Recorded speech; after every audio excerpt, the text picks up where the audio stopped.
येषां विद्यानतपोनदानं ज्ञानं शीलं न गुणो धर्म ते मृतलोके भूमि भारभूता मनुष्य रूपेण शिमृतश्रन्ति। हेलो स्टूडेंट्स, मैं नंद कुमार आप सभी का स्वागत करता हूँ पैक्स इंस्टीट्यूट चैनल पे।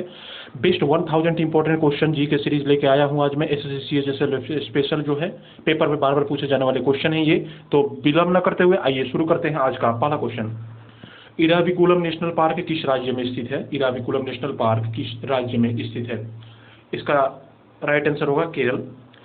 स्टूडेंट्स, केरल में आपके कुछ इंपॉर्टेंट नेशनल पार्क हैं, इसे देखें। पेरियार नेशनल पार्क केरल में है, silent valley national park Kerala में है, अन्नामुडी सोला नेशनल पार्क केरल में है, मटिकेथिन सोला नेशनल पार्क केरल में है और पम्बदम सोला नेशनल पार्क केरल में ही है। केरल के जो सीएम है वो कौन है? वो आपके हैं पिनरई विजयन। पिनरई विजयन साहब हैं केरल के सीएम। और केरल के जो गवर्नर हैं ये आपके हैं आरिफ मोहम्मद खान। ये भी आपको पता होना चाहिए। अगला क्वेश्चन, ब्रॉन्ज मिश्र धातु है, किसके किसके मिश्र धातु हैं ये? तो ये मिश्र धातु है कॉपर प्लस एशियन के। इसमें Cu जो है कॉपर 90% यूज होता है और एशियन जो है 10% यूज होता है।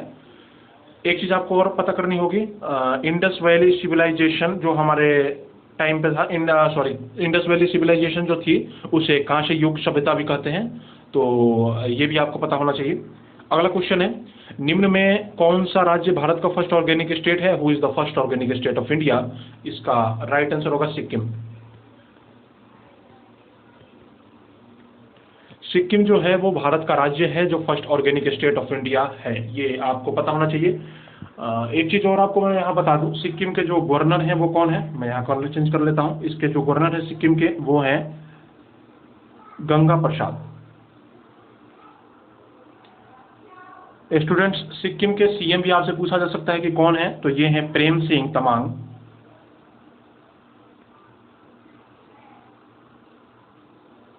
प्रेम सिंह तमांग, ठीक है, ये भी आपको पता होना चाहिए।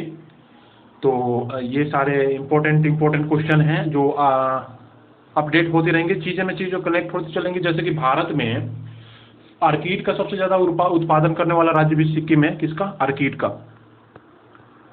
तो ऐसे ही चीजें कनेक्ट होके चलती रहेंगी। अगला क्वेश्चन देखते हैं स्टूडेंट्स, किस राज्य में दंपा टाइगर रिजर्व है? किस राज्य में दंपा टाइगर रिजर्व है? तो इसका राइट आंसर होगा स्टूडेंट्स मिजोरम। मिजोरम में दंपा टाइगर रिजर्व है। ठीक है स्टूडेंट्स, आगे कुछ और जैसे मैं बता देता हूं, जैसे कि असम। इसमें पूछ लिया जाए कि इसमें कौन कौन से इंपॉर्टेंट टाइगर रिजर्व हैं, तो आपको एक तो पता होना चाहिए काजीरंगा। काजीरंगा नेशनल पार्क असम में है और मानस भी है। मैं यहाँ लिख देता हूँ मानस। और आपके नामेरी है, इसके साथ साथ औरंगा भी है। तो ये सारे असम में हैं। कुछ और मैं बता दूं यहाँ पे, तो आप लिख लो उड़ीसा, जैसे हो गया उड़ीसा, ओडिशा, ठीक है। तो ये जो उड़ीसा हो गया, यहाँ पे सप्तकोशी और सिंपलीपाल। सप्तकोशी और सिंपलीपाल नेशनल पार्क ये जो है उड़ीसा में है।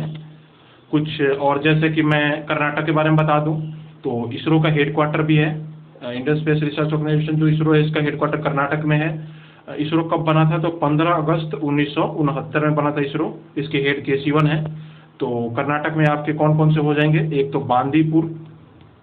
बांदीपुर नेशनल पार्क कर्नाटक में है। एक आपका नागरहोल हो जाएगा, नागरहोल नेशनल पार्क कर्नाटक में है। तो ऐसे बहुत सारी चीजें जो है वो आपकी जुड़ते चले जाएंगे। अगला क्वेश्चन देखते हैं स्टूडेंट्स, भारतीय राष्ट्रीय कांग्रेस जो आईएनसी था, इंडियन नेशनल कांग्रेस बोलते हैं, इसके फर्स्ट मुस्लिम अध्यक्ष कौन थे? तो मैं नहीं बताऊंगा, इसको आप ही बता दोगे। कैसे बताओगे? आइए देखते हैं। आईएनसी आपकी कब बनी? 1885 में। इसकी जो सत्र होने वाली थी आईएनसी की, ये आपकी होने वाली थी स्टूडेंट्स पुणे में। वहां प्लेग हो गया, जिस कारण इसकी सत्र पुणे में नहीं हो पाई, तो बम्बे सत्र हो गई आईएनसी की। तो आईएनसी 1885 सत्र जो हुआ वो बम्बे में हो गया। सबसे पहला वाला गोकुल तेजपाल संस्कृत कॉलेज करके था, तो वहां पे हुई। और इसके उस टाइम प्रेसिडेंट जो बने थे वो थे डब्ल्यू.सी. बनर्जी साहब, डब्ल्यू.सी. बनर्जी। फिर आईएनसी की 1886 में सत्र होती है सेकेंड वाली, और ये कहाँ होती है? तो ये होती है कलकत्ता में। आईएनसी की 1886 में जो सत्र होती है ये कहाँ होती है? कलकत्ता में होती है। और इस सत्र में आपके बनते हैं दादा भाई नौरोजी। अब दादा भाई नौरोजी से दो चार क्वेश्चन भी बन सकते हैं, जैसे कि इन्हें grand old man of India भी बोलते हैं। इन्होंने 1906 की जो आईएनसी सत्र थी 1906 वाली, उसमें स्वराज्य वर्ड दिया था। तो बहुत सारी चीजें हैं ऐसी कनेक्ट होके चलेंगी। कुछ और मैं आपको बता दूं आईएनसी के बारे में। आईएनसी 1887 में सत्र होती है। आईएनसी की तीसरी सत्र 1887 में होती है। और ये आपकी कहाँ होती है? ये होती है स्टूडेंट्स मद्रास में। मद्रास में आईएनसी की तीसरी सत्र होती है। और इस टाइम जो बनते हैं कौन थे वो? तो बदरुद्दीन, मैं यहाँ लिख देता हूँ, बदरुद्दीन तैयबजी साहब, बदरुद्दीन तैयबजी। तो ये कौन थे? यही थे आपके आईएनसी के कांग्रेस के फर्स्ट मुस्लिम अध्यक्ष थे, बदरुद्दीन तैयबजी। फिर आपको पता होना चाहिए कि आईएनसी की इलाहाबाद सत्र भी होती है। मैं आपको बता देता हूँ फोर्थ वाली जो आईएनसी की कौन सी? इलाहाबाद। और इस इलाहाबाद सत्र में जॉर्ज यूल नाम था इनका।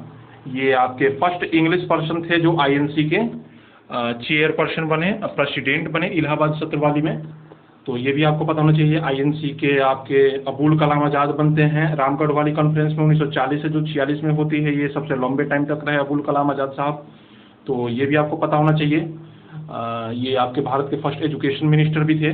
1940 से 46 वाले सत्र में ये बनते हैं। सबसे यंगेस्ट प्रेसिडेंट भी बोला जा सकता है अबुल कलाम आज़ाद को। तो ये सारी चीज़ें हैं जो आपकी अपडेट होती चलेंगी। आगे क्वेश्चन देखते हैं। तो भारत के फर्स्ट एजुकेशन मिनिस्टर कौन थे? लीजिए आ गया यहाँ पे। इनका नाम था अबुल कलाम आज़ाद। ये आपके भारत के प्रथम एजुकेशन मिनिस्टर थे। अब ये आईएनसी सबसे लॉन्गेस्ट टाइम पे जो प्रेसिडेंट थे 1940 से 46 तक यही थे। ये आपके आईएनसी के सबसे यंगेस्ट प्रेसिडेंट थे, प्रथम एजुकेशन मिनिस्टर भी थे। तो ये आपको पता होना चाहिए। अगला क्वेश्चन देखते हैं। किण्वन प्रक्रिया किस प्रकार का मतलब रिएक्शन है? किण्वन जो है ये किस प्रकार की एक प्रक्रिया है? तो मैं आपको सबसे पहले बताता हूं ये है क्या। C6H12O6, इसको हम बोलते हैं स्टूडेंट्स ग्लूकोज। ये जो है आपकी कन्वर्ट हो जाती है C2H5OH में, और इसे क्या बोलते हैं? इसे बोलते हैं इथाइल अल्कोहल। तो किण्वन जो प्रक्रिया हो जाएगी वो कैसी है? तो वो आपकी एनारोबिक प्रक्रिया है। अब एनारोबिक क्या है? एनारोबिक ऐसी प्रक्रिया होती है जिसमें आपके ऑक्सीजन जो होते हैं नहीं होते हैं। एनारोबिक रिएक्शन में ऑक्सीजन नहीं होते हैं। एनारोबिक श्वसन प्रकार का प्रक्रिया है किण्वन। और इसी एनारोबिक के कंडीशन में ही आपके जो भी एल्कोहल होते हैं जिसे दारू बोलते हैं वो बनता है। अगला है एरोबिक श्वसन। अब एनारोबिक है तो एरोबिक क्या है ये भी आपको पता होना चाहिए। एरोबिक श्वसन, इसमें क्या होता है स्टूडेंट्स? C6H12O6 जो ग्लूकोज है एरोबिक श्वसन में कन्वर्ट हो जाएगा CO2+H2O में। तो ये भी आपको पता होना चाहिए। और एनारोबिक श्वसन में क्या होता है? एरोबिक नहीं, एनारोबिक श्वसन में। एनारोबिक श्वसन में क्या होता है? इसमें जो होता है कि जैसे कि बॉडी में ग्लूकोज चेंज हो जाता है, किसमें? ग्लूकोज जो होता है चेंज हो जाता है किसमें?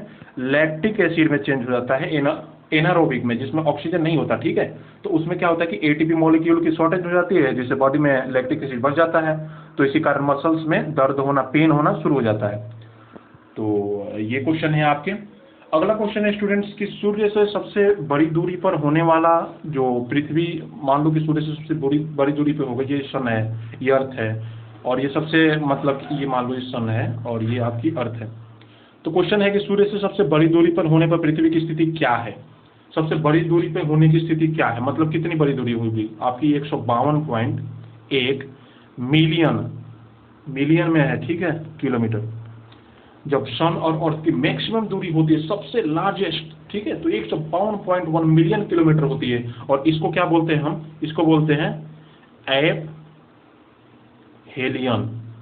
ठीक है, आजकल के पेपर में ऐसे ही एप हेलियन ही लिखा हुआ आ रहा है।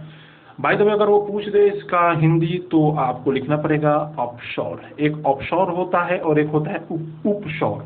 तो ये आपका एफिलियन है, ऑफशोर है। अब क्या होता है कि ये एफिलियन होगा तो कब होगा, आइए मैं कुछ बताता हूँ उसके बारे में। ये आपकी 4 जुलाई को होगी, 4 जुलाई को होगी। 152.1 मिलियन किलोमीटर सबसे लॉन्गेस्ट दूरी होती है एफिलियन में। तो इसका आंसर क्या हो जाएगा, एफिलियन ऑफशोर। कुछ और जानते हैं, आइए नोट्स बनाते रहना, और अगर अच्छा लगे तो इस सेशन को सब्सक्राइब और लाइक जरूर करना। सन, और ये आपकी सन हो गई और ये आपकी अर्थ हो गई। इसकी जो दूरी होती है वैसे 149.5 मिलियन किलोमीटर होती है, जिसे हम एक एस्ट्रोनॉमिकल यूनिट बोलते हैं। तो ये भी आपको पता होना चाहिए। और पेरिहीलियन जो मैंने एक नाम लिया था कि एफिलियन, तो ये आपकी हो गई ऑफशोर, जो सूर्य से सबसे दूर स्थित होगी। लेकिन एक होती है स्टूडेंट्स पेरिहेलियन। क्या होती है वो, पेरिहेलियन, जिसे हम हिंदी में क्या बोलते हैं, उपशौर। उपशौर बोलते हैं इसे स्टूडेंट्स। यहाँ पे क्या होता है, यहाँ पे ये आपकी सन हो गई और ये आपकी अर्थ हो गई। तो इसकी मिनिमम दूरी होती है, मैक्सिमम नहीं होती, मिनिमम होती है। और वो कितनी होती है, तो 147.1 मिलियन किलोमीटर। क्वेश्चन ये आपसे पूछा जा सकता है कि जो पेरिहेलियन होते हैं ये कब होती है, ये आपकी 3 जनवरी को होती है।